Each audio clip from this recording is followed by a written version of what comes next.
La luz del pasillo parpadeaba con un ritmo irregular, como si alguien jugara con el interruptor desde una sala vacía. El olor penetrante a desinfectante se mezclaba con un regusto metálico en la boca, como si hubiera respirado hierro durante horas.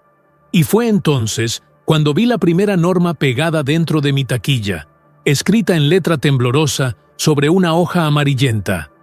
Nunca aceptes medicación después de medianoche. Me quedé de piedra. Soy médica de urgencias y llevo años lidiando con protocolos, pero jamás había visto una instrucción tan absurda. Esa noche descubrí que ninguna de esas reglas estaba escrita al azar. Si estás aquí escuchando mi relato, quiero decirte algo antes de continuar. Este canal no es solo una colección de historias, es un archivo de sueños imposibles, de experiencias que no encontrarás en otro lugar. Suscribirte no es un gesto vacío, significa tener acceso a relatos más intensos, más reveladores, más perturbadores de lo que imaginas. Y créeme, cada vez que publico una nueva historia, no es entretenimiento. Es una advertencia disfrazada de confesión. Volviendo a esa primera noche, estaba sola en el hospital.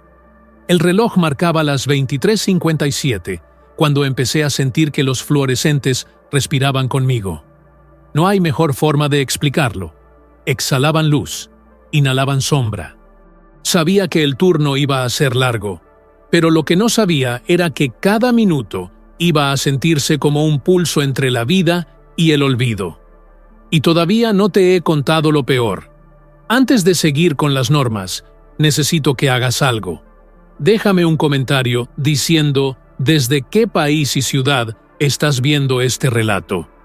Quiero leerte, uno por uno. Lo digo en serio.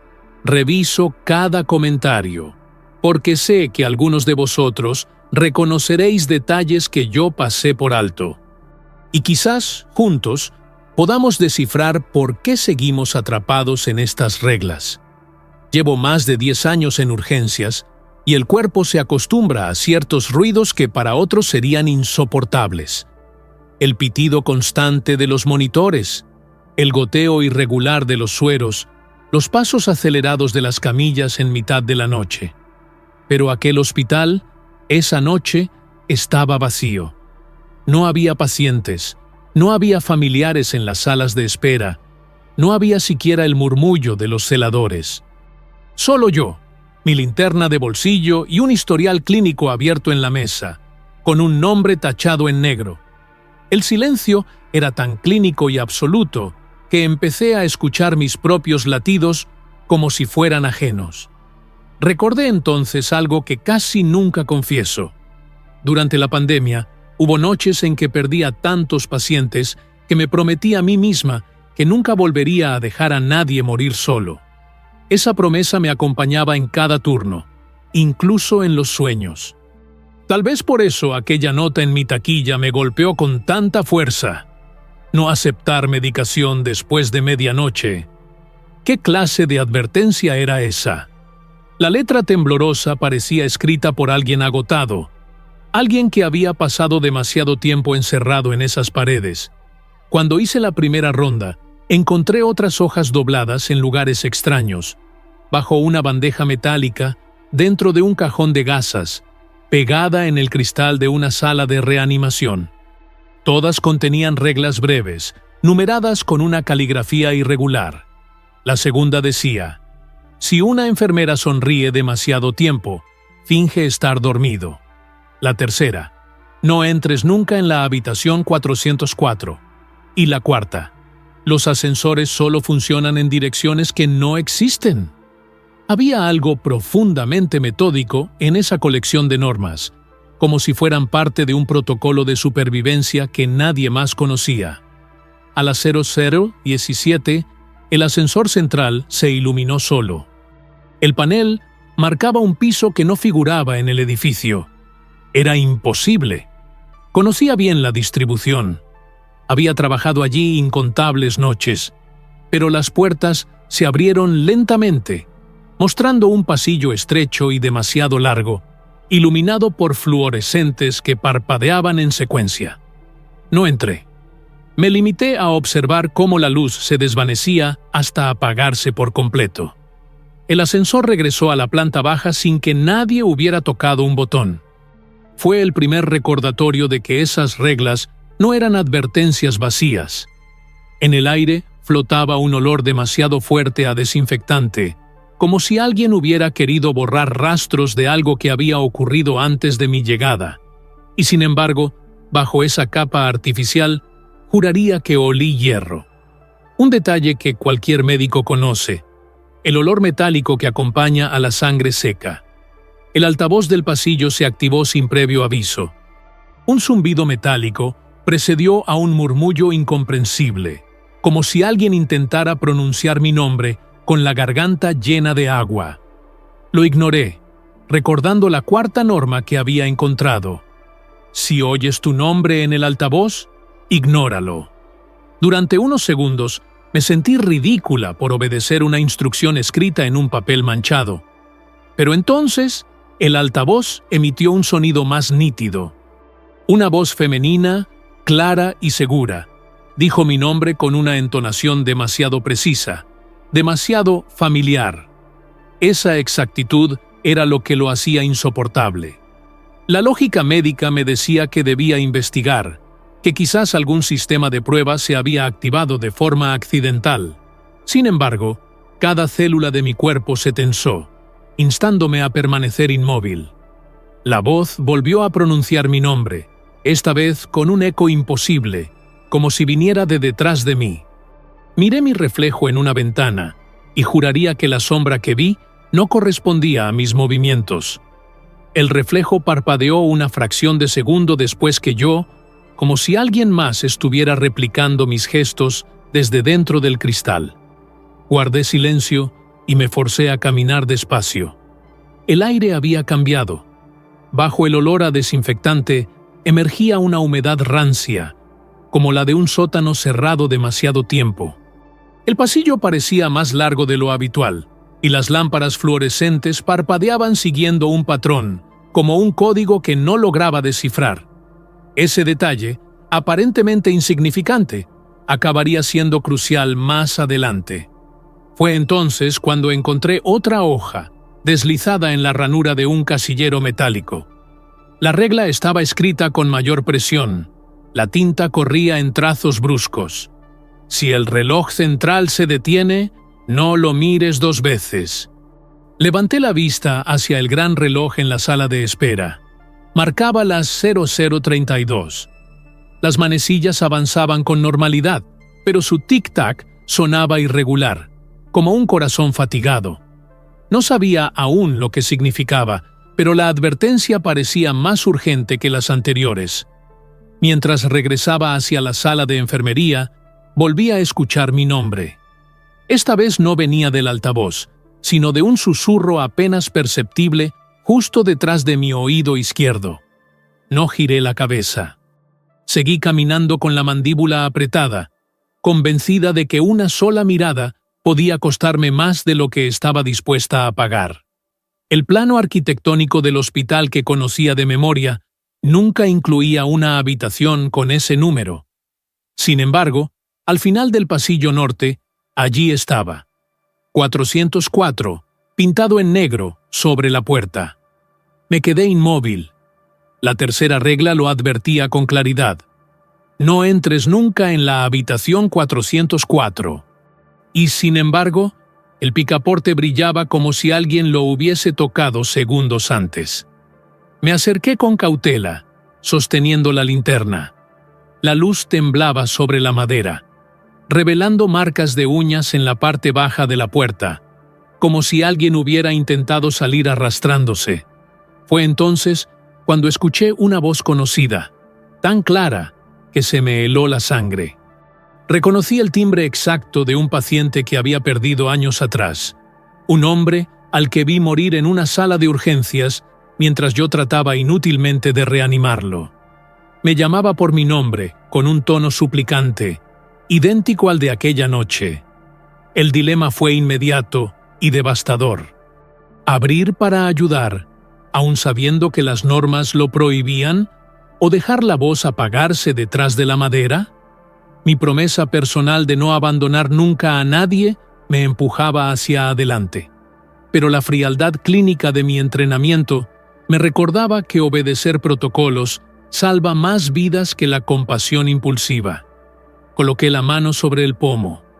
Sentí un frío tan intenso que me entumeció los dedos, como si la puerta separara dos temperaturas incompatibles. A través de la rendija inferior se filtró un olor metálico, inconfundible para cualquiera que haya pasado tiempo en un quirófano. Sangre seca, mezclada con desinfectante barato. Era el aroma exacto de las salas improvisadas en noches de crisis, cuando los recursos se agotaban y el tiempo jugaba en contra. Di un paso atrás, luchando contra el impulso de girar la manilla. La voz repitió mi nombre, ahora con un tono de reproche. No era súplica, era acusación. Sentí un nudo en la garganta y un temblor recorriéndome los brazos. Finalmente, decidí obedecer la regla. No abrí. Y en cuanto aparté la mano, el silencio regresó con brutalidad. Ni un sonido detrás de la puerta. Como si nunca hubiera habido nadie allí. El pasillo volvió a quedar vacío, pero algo había cambiado en mí. La certeza de que esas normas estaban escritas con un precio real comenzó a grabarse en mi conciencia. Esa fue la primera vez que comprendí que no se trataba de advertencias arbitrarias, sino de protocolos de supervivencia que alguien había aprendido demasiado tarde. Me alejé de la puerta 404 con la sensación de que el edificio respiraba. El aire vibraba con un zumbido grave, como si toda la instalación eléctrica estuviera cargada más allá de sus límites. Avancé por el pasillo norte y descubrí que la arquitectura ya no obedecía a la lógica. Los muros se estiraban, las puertas se multiplicaban, y las señales luminosas de salida parecían cambiar de dirección cada vez que apartaba la mirada. El hospital, un lugar que siempre había sido territorio de rutina y control, se estaba reconfigurando en algo que no reconocía. Llegué al ascensor de servicio, aquel que solíamos usar para trasladar pacientes en camilla cuando las rutas principales estaban bloqueadas. Estaba cerrado, pero la pantalla superior mostraba un detalle imposible. En lugar de números, aparecían símbolos que se encendían y apagaban como si fueran parte de un código. La quinta regla que había encontrado horas antes me vino a la mente con un peso inesperado. Nunca uses el ascensor de servicio después de medianoche. Eran las 00:47. El sonido de cadenas arrastrándose me obligó a dar un paso atrás. El ascensor se activó solo, descendiendo desde un piso inexistente. Cuando las puertas se abrieron, el aire frío que salió de dentro me golpeó con tanta fuerza que tuve que cubrirme la boca. No olía a desinfectante ni a sangre. Era un olor mineral, como el de cuevas húmedas y antiguas, cargado de moho y piedra. La linterna iluminó un pasillo estrecho que descendía en espiral, forrado de azulejos clínicos que poco a poco se transformaban en piedra sin pulir. No entré. Me limité a observar cómo la oscuridad parecía absorber la luz de mi linterna, tragándola sin devolver reflejo alguno. Entonces, escuché un pitido lejano, similar al de un monitor cardíaco, resonando desde las profundidades. Cada pulso coincidía con un estremecimiento en el suelo, como si aquel pasillo subterráneo latiera al ritmo de un corazón que no era humano. Las puertas se cerraron con un golpe seco. La pantalla superior dejó de mostrar símbolos y volvió a encenderse con un número convencional. Planta baja. Todo parecía normal otra vez, como si lo que acababa de presenciar hubiera sido un error de percepción. Pero el frío seguía impregnado en mi ropa, y eso era la prueba de que no había sido una alucinación. Me quedé mirando el panel durante demasiado tiempo, hasta que comprendí que había caído en la trampa de esas normas.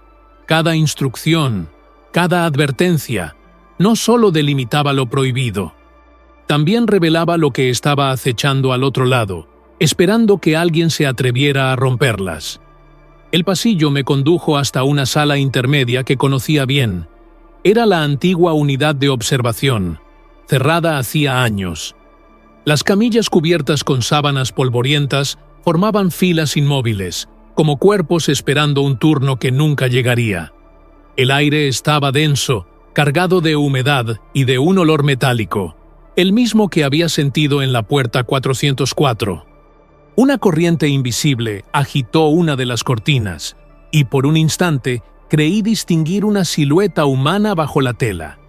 Saqué otra de las notas que había guardado en el bolsillo de la bata. La regla estaba escrita con tinta azul, apresurada. Nunca salgas de tu habitación después de medianoche. Lo absurdo era que apenas unos minutos antes había encontrado la contraria. Si escuchas pasos dentro, abandona la habitación de inmediato. Dos órdenes incompatibles que se anulaban entre sí. Permanecer era romper una. Salir era violar la otra. Era un conflicto perfecto, diseñado para que fallara. Mientras pensaba en eso, escuché pasos claros detrás de mí. No eran ecos ni ruidos del edificio. Eran huellas firmes, meticulosas, como de alguien descalzo avanzando sobre baldosas húmedas. El instinto me dijo que debía salir corriendo, pero la norma de no abandonar la estancia me mantenía clavada en el suelo. Me giré lentamente, y lo que vi me heló. La sala estaba vacía, pero las sábanas de las camillas se arqueaban, como si cuerpos invisibles se incorporaran uno tras otro. El pulso se me aceleró. Mi mente racional buscaba explicaciones fisiológicas, corrientes de aire, sobrecarga eléctrica, sugestión. Pero cada teoría caía en segundos. Tenía que elegir, obedecer la primera norma y permanecer allí, aunque los pasos se acercaran cada vez más, o seguir la segunda y escapar antes de que la sala se cerrara sobre mí. Tomé la decisión de huir. Crucé la puerta de la unidad en el instante en que las lámparas parpadearon al unísono. Detrás de mí, escuché el estruendo de todas las camillas golpeando el suelo a la vez, como si hubieran sido arrojadas por manos invisibles. El pasillo volvió a quedar en silencio, pero la contradicción seguía latiendo en mi cabeza. Entendí que las reglas no solo eran trampas, estaban diseñadas para quebrar mi voluntad, para obligarme a fallar. El silencio tras abandonar la unidad de observación fue tan absoluto que me costó distinguir mis propios pasos. El pasillo se había estrechado, y las luces de emergencia proyectaban un resplandor verdoso que parecía humedecer las paredes. En ese resplandor aparecieron marcas irregulares, como huellas de manos arrastradas sobre la pintura. No sabía si eran recientes o si siempre habían estado ahí, esperando que alguien lo notara. El aire cambió de golpe. Un soplo frío recorrió mi espalda, acompañado de un olor acre a azufre, tan intenso que me hizo arder la garganta. Lo reconocí de inmediato. En medicina sabemos que el olfato es el primer sentido en alertar de intoxicaciones, fugas de gas, infecciones graves. Pero aquello no era químico. Era la presencia misma impregnando el ambiente. Recordé entonces la segunda norma, la que había leído con incredulidad horas antes. Si una enfermera sonríe demasiado tiempo, finge estar dormido. Cinch, no entendí su sentido hasta que doblé la esquina. A lo lejos, una figura femenina se erguía junto a un carrito de medicación. Llevaba uniforme blanco y una mascarilla quirúrgica, pero sus ojos estaban demasiado abiertos, como si no hubiera parpadeado en minutos. La linterna temblaba en mi mano. No avanzaba hacia mí, solo permanecía inmóvil, con esa sonrisa fija que se adivinaba bajo la mascarilla. Me quedé paralizada. La instrucción me exigía fingir estar dormida, pero en aquel momento estaba de pie, despierta y demasiado consciente. Cerré los ojos con fuerza y contuve la respiración, inclinando la cabeza como si hubiese caído en un desmayo repentino. Sentí cómo el silencio se poblaba de pasos suaves, cada vez más cercanos. La respiración de la figura se mezcló con la mía, un aliento irregular que olía a desinfectante rancio. No abrí los ojos. Escuché el chirrido metálico de las ruedas del carrito al pasar a mi lado. Cada fibra de mi cuerpo me suplicaba mirar, confirmar que no estaba sola en ese pasillo. Pero resistí. Pasaron largos segundos hasta que los pasos se alejaron y el aire dejó de oler a azufre. Cuando por fin abrí los ojos, el pasillo estaba vacío. Solo el carrito seguía allí, inmóvil, con los cajones entreabiertos, como si alguien hubiera estado revisándolos un instante antes. La norma había cobrado sentido. Fingir dormir había sido la única manera de sobrevivir a ese encuentro. Pero comprendí algo más inquietante. Cada regla parecía escrita por alguien que ya había fallado en esa misma prueba. El pasillo parecía haberse tragado a la enfermera, pero el eco de sus pasos permanecía flotando en mi memoria. Avancé con cautela hasta una sala de descanso olvidada, un espacio pequeño, con paredes cubiertas de tablones de anuncios descoloridos. Sobre la mesa había una pila de cuadernos clínicos. No estaban en los archivos oficiales, sino en libretas escolares, con tapas desgastadas y páginas arrancadas. Al abrir la primera, comprendí que no eran historiales médicos. Eran testimonios. La letra variaba en cada libreta, pero la estructura era idéntica.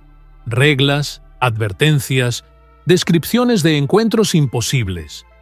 Encontré las mismas frases que yo había leído en papeles dispersos por el hospital, copiadas una y otra vez por manos diferentes.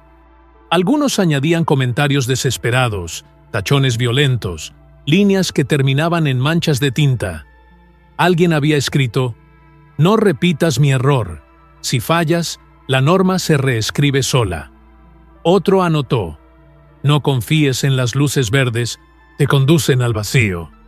Ese hallazgo me sacudió de manera más brutal que las presencias invisibles. No estaba lidiando con mi propio sueño deformado. Había heredado un protocolo transmitido por otros atrapados antes que yo, médicos o enfermeros que también habían intentado resistir. El hospital era un archivo viviente de normas escritas con sangre y fracaso. Mientras hojeaba una de las libretas, escuché un golpe seco proveniente de la sala contigua.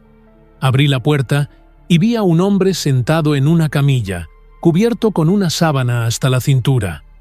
Su rostro estaba desfigurado por la penumbra, pero sus manos temblaban como las de un paciente con fiebre alta. Me pidió ayuda con una voz ronca, arrastrando las palabras.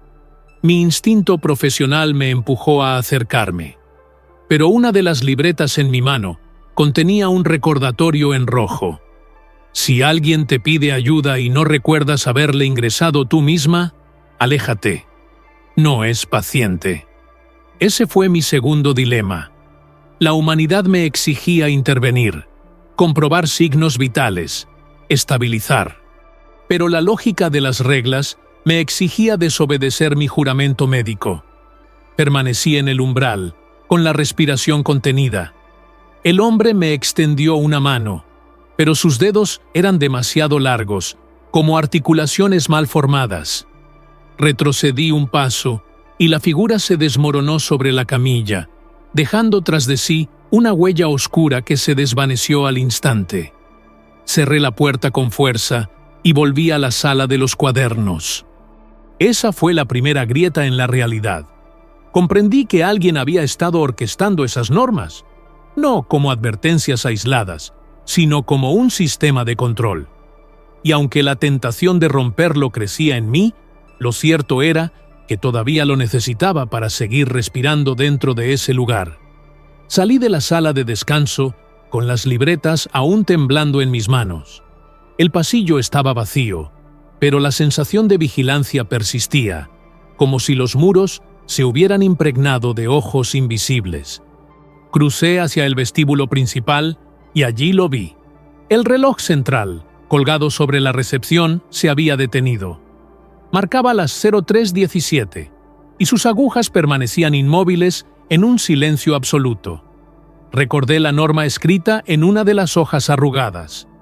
Si el reloj central se detiene, no lo mires 2 veces.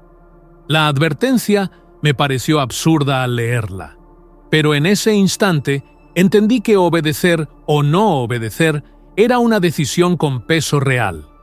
Instintivamente aparté la mirada, pero el reflejo del reloj persistía en los cristales, multiplicándose en todas las superficies de la sala. Cada ángulo me obligaba a verlo de nuevo, a sentir que el tiempo mismo me empujaba a quebrar la regla. El silencio se rompió con un sonido irregular. Un pitido idéntico al de un monitor cardíaco empezó a sonar desde el reloj, cada vez más fuerte, como si el edificio entero imitara un corazón.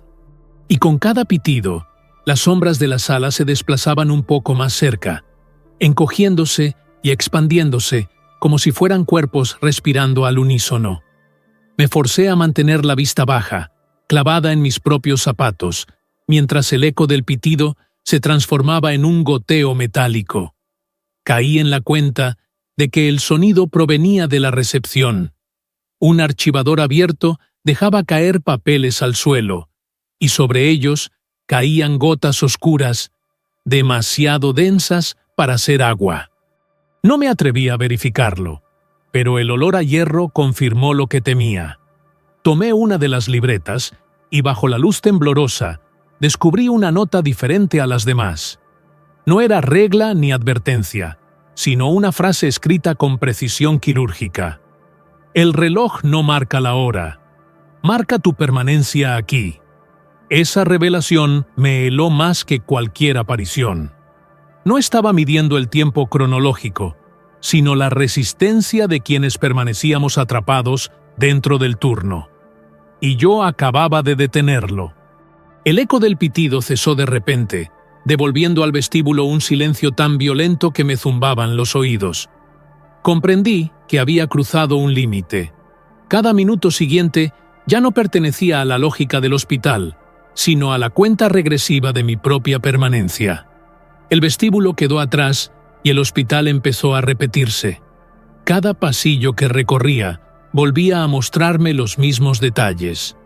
Un carrito de medicación detenido, una lámpara parpadeante, una camilla abandonada. La sensación era clara. Estaba atrapada en un bucle, y cada vuelta me acercaba un poco más a algo que quería hacerse visible. La monotonía se volvió una forma de tortura. Sabía que si no encontraba una salida, perdería la noción de quién era y de por qué estaba allí. En la tercera vuelta, el entorno cambió. Una de las puertas, que antes había estado cerrada, se abrió sola. Dentro encontré una sala iluminada con un resplandor amarillento. Había una mesa con varios objetos personales, un reloj de pulsera, un anillo, una foto doblada. Reconocí algunos. Eran pertenencias de pacientes que habían muerto durante mis guardias reales en el hospital. Mi pecho se contrajo con fuerza. Alguien, o algo, había colocado allí fragmentos de mi memoria como si fueran pruebas en un juicio. Sobre la mesa había una hoja distinta de las demás, con la tinta aún fresca. Si quieres despertar, entrega tus recuerdos. Esa norma no era preventiva, era una oferta. El dilema se presentó con brutal claridad. Podía aceptar la condición, ceder los recuerdos de mis pacientes, de sus rostros y nombres, y tal vez salir del bucle. O podía aferrarme a ellos, mantener viva la carga de lo que había perdido, aunque eso significara seguir atrapada. Me senté frente a la mesa con las manos temblorosas. Recordé a una niña de 8 años, víctima de un accidente, cuyo nombre seguía repitiendo en sueños, aunque hubieran pasado años. Olvidarla significaba liberarme del dolor. Recordarla significaba permanecer fiel a mi juramento, aunque me destruyera poco a poco. La sala pareció contraerse a mi alrededor, como si las paredes aguardaran la decisión. Elegí la memoria. Cerré la libreta con fuerza y aparté los objetos. En ese instante, las luces titilaron y el aire se volvió helado, impregnado de un olor a papel quemado. El hospital me castigaba por desafiar la norma, pero al mismo tiempo sentí un ancla sólida dentro de mí. Seguiría siendo yo, aunque la consecuencia fuera permanecer un segundo más en aquel turno interminable. El olor a papel quemado me acompañó mientras los pasillos se transformaban de nuevo. Las paredes, antes blancas y gastadas, se oscurecieron con manchas que parecían expandirse desde dentro del yeso. Cada vez que una lámpara parpadeaba, podía ver huellas negras impresas en la pintura, como manos de carbón que se superponían unas a otras, miles de ellas, todas intentando salir. Al girar una esquina, encontré una sala que no existía en la planta original. La entrada estaba marcada por una luz roja intermitente, la misma tonalidad que usamos en quirófanos de emergencia cuando se restringe el acceso. Crucé el umbral y sentí un golpe de frío que me obligó a contener la respiración. Allí dentro había filas de pupitres metálicos y sobre cada uno descansaba una libreta similar a las que ya había encontrado. Eran decenas, tal vez cientos, formando un archivo interminable. Comprendí de inmediato. No era el único testimonio. Otros habían pasado por el mismo hospital, quizá médicos, quizá vigilantes, quizá simples soñadores arrastrados al turno. Cada uno había escrito sus normas, sumando advertencias a una cadena sin final. El hospital no era un lugar de curación, sino una maquinaria de entrenamiento. No buscaba salvar vidas. Buscaba preparar a quienes entraban para sobrevivir a algo más grande, un sistema que se repetía noche tras noche. Abrí una de las libretas al azar. Las letras estaban grabadas con tal violencia que habían perforado varias páginas. Decía: el que sobrevive, escribe. El que falla, alimenta el turno. En otra encontré una variación aún más perturbadora. No leas en voz alta. Lo que nombras, regresa. Y en la última que tuve valor de hojear. El hospital no está vacío. Solo oculta a quienes obedecen demasiado tarde. La luz roja intermitente iluminó la sala en pulsos irregulares, y en cada destello creí ver siluetas sentadas en los pupitres, como si las libretas estuvieran todavía en uso. No eran reflejos. Había figuras agazapadas, sin rostro, copiando normas en un bucle eterno. Al dar un paso atrás, la libreta que sostenía se manchó de tinta fresca en mis manos, aunque estaba cerrada. Era mi turno de escribir. La última regla que encontré estaba escrita directamente en la pared, con un trazo irregular. Si sobrevives, añade tus normas. Esa era la esencia del hospital. No era un castigo individual, sino una cadena de advertencias que se alimentaba con cada nuevo atrapado. No había salida real, solo continuidad. El zumbido de las luces se volvió insoportable. Supe que el final estaba cerca, pero aún quedaba la prueba más peligrosa: enfrentar la primera norma, aquella que había leído al inicio. Nunca aceptes medicación después de medianoche. El hospital entero vibraba como si se hubiera convertido en una máquina viva. El eco de pasos invisibles se multiplicaba en cada pasillo y el olor a papel quemado impregnaba mis pulmones. Entonces lo vi: una camilla metálica en medio del corredor, iluminada por un único fluorescente que titilaba como una aguja en el monitor de un paciente crítico. Sobre la camilla descansaba una bandeja de acero. Encima, una jeringa preparada, con la aguja aún cubierta, y una nota colocada debajo: si la aceptas, despiertas; si la rechazas, permaneces. Era la primera norma, la que había leído en mi taquilla: nunca aceptes medicación después de medianoche. Pero ahora estaba frente a mí como una trampa final. La jeringa parecía contener un líquido transparente, inofensivo, idéntico a cualquier sedante que habría usado en urgencias. Y sin embargo, la sala entera respiraba alrededor de ella, como si el hospital aguardara mi decisión. Me acerqué lentamente. El metal de la bandeja estaba frío al tacto, y la aguja brillaba con un reflejo antinatural. Escuché entonces un susurro a mi espalda, una voz que imitaba la de un colega fallecido, repitiendo en bucle: «Firma el alta, firma el alta». La tentación era brutal. Bastaba con aceptar esa dosis para escapar de aquel bucle. Pero al hacerlo, dejaría de ser yo. Entregaría mi identidad al protocolo, convirtiéndome en un número más en los cuadernos que había encontrado. Decidí no aceptarla. Di un paso atrás, y el hospital reaccionó como si hubiera fallado. El fluorescente estalló, cubriendo el pasillo de oscuridad, y el sonido de múltiples camillas arrastrándose llenó el espacio. Retrocedí a ciegas hasta golpear contra una puerta. La empujé con desesperación y caí al suelo de mi taquilla, en el hospital real. Creí haber despertado. La bata estaba colgada donde siempre y mis objetos personales intactos, pero al abrir la taquilla encontré algo imposible. Una mascarilla quirúrgica manchada de tinta negra, doblada con precisión. Encima de ella, una nueva hoja escrita con la misma caligrafía temblorosa de las reglas. Si recuerdas este sueño, no vuelvas nunca al turno nocturno. No sé si logré escapar, o si simplemente pasé a la siguiente fase del mismo protocolo. Lo único que sé es que las normas siguen creciendo, incluso fuera del hospital. Y lo más inquietante es que, cuando regresé a casa y abrí mi ordenador para escribir esto, ya había un archivo creado con mi nombre. Dentro, la primera línea decía: «Escribe tu primera norma».